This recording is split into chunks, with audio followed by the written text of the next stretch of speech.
दोस्तों इस समय उत्तर प्रदेश और पूरे भारत के अंदर एक ही चर्चा ज़ोरों पर है, वो है किताबों को लेकर के। कई जगह मैंने वीडियो देखे, मुझे कई लोगों ने कहा भी, और मेरे बच्चे भी स्कूलों में पढ़ रहे हों, तो उनकी किताबें भी थोड़ी महँगी लग रही हैं।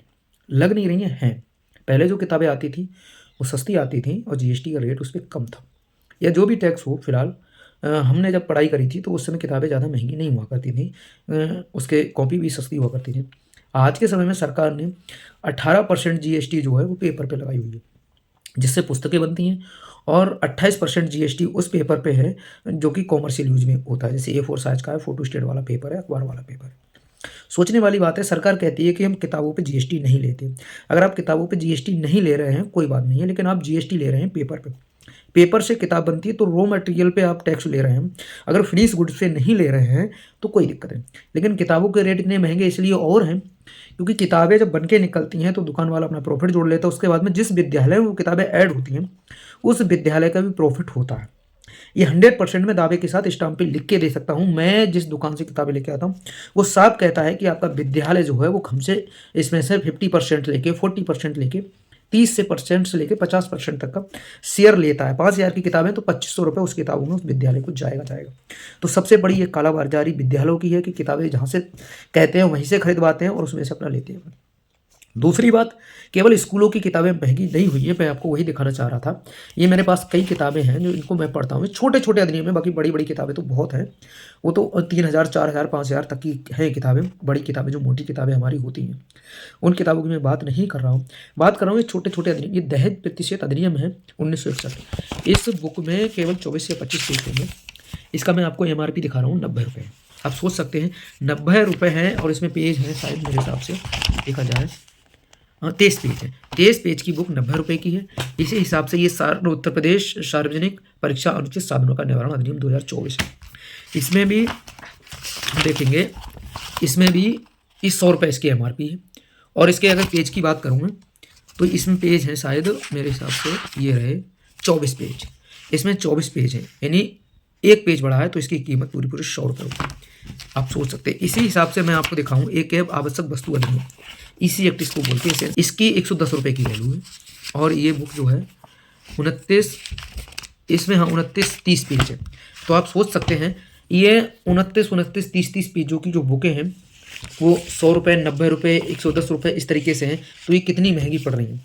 और हमें ऐसी कोई दिन ही जाता है जिस दिन हमको बुकें खरीदनी ही होती हैं, क्योंकि रोज़ 1-2 बुक हम खरीदते रहते हैं, पढ़ते रहते हैं, आगे तैयारी करते रहते हैं। क्या पता किस अधिनियम का कौन सा मुकदमा हमारे पास आए, तो उसकी हमें पूरी तैयारी रखनी होती है। तो सोचने वाली बात यह है कि किताबों का जो झोल है, केवल विद्यार्थियों के ऊपर नहीं, ये हर वर्ग के ऊपर है, और हर उस व्यक्ति के ऊपर है जो किताबें पढ़ता है या किताबें खरीद रहा है। तो सरकार को इस पे संज्ञान लेना चाहिए। बाकी इसके लिए बुलंद तरीके से आवाज़ उठानी चाहिए, और इस वीडियो को उन सभी लोगों के लिए शेयर कर देना चाहिए जिनको लगता है केवल विद्यालय की किताबें ही महंगी हैं, बाकी और कोई किताब महंगी नहीं है। तो किसी भी सेक्टर की आप खरीदेंगे, तो हर सेक्टर की किताबें आपको महंगी मिलेंगी, और उनका हाल यही है। तो मेरा कहना यह है कि सरकार से भी और लोगों से भी निवेदन है कि सरकार के खिलाफ जाएँ, और सरकार को भी सोचना चाहिए, अगर आप वो गुड्स पे फिनिश गुड्स पे नहीं ले रहे हैं जीएसटी, तो रॉ मटेरियल पे जो जीएसटी ले रहे हैं, तो ये सोचने वाली बात है कि रॉ मटेरियल से ही फिनिश्ड गुड तैयार होता है। यानी किताबों का पेपर है, इंक है, मशीनें हैं, उसके बाद ये किताब तैयार होती है, फिर वो मार्केट में बिकने आती है, और उसकी एमआरपी के बाद में उसकी डीपी रेट भी फिक्स करना चाहिए, कि एमआरपी का मतलब होता है मैक्सिमम रिटेल प्राइस, उससे अधिक नहीं बेची जा सकती। लेकिन जो डीपी रेट होता है, डाउन पेमेंट जिसको बोलते हैं, कुछ डिस्काउंट रेट जो होता है, इसमें कितना डिस्काउंट दिया जा रहा है वो भी क्लियर होना चाहिए कि इस बुक पे इतना डिस्काउंट दिया जाएगा, और इसमें विद्यालय का या कमीशन कितना है उसका भी क्लियर करके बिल बना के देना चाहिए, तब ये क्लियर हो पाएगा। और विद्यालयों को भी एक संदेश है मेरा, आप जब फीस मोटी ले रहे हैं बच्चों से, तो इस किताबों में क्यों कमीशन खा रहे हैं। बिजनेस कर रहे हो तो बिजनेस की तरीके करो, विद्यालय को पढ़ाने के नाम पर बिजनेस क्यों कर रहे हो, कि हम शिक्षा दे रहे हैं, बिजनेस कर रहे हैं। ये आपका रवैया ठीक नहीं है, और कानूनी फंदे में पड़ गए, तो आपका कहीं कोई ना कोई, आप सोचो कि हमको कोई बचा रहे।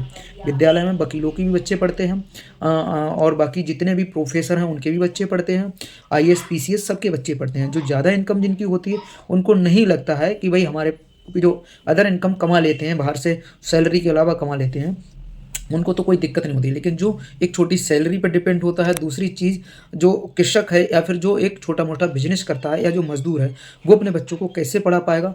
ये आने वाले समय में बहुत ही अति संवेदनशील मुद्दा है। सरकार इधर-उधर भड़काती है और इन मुद्दों पे बात नहीं करना चाहती है।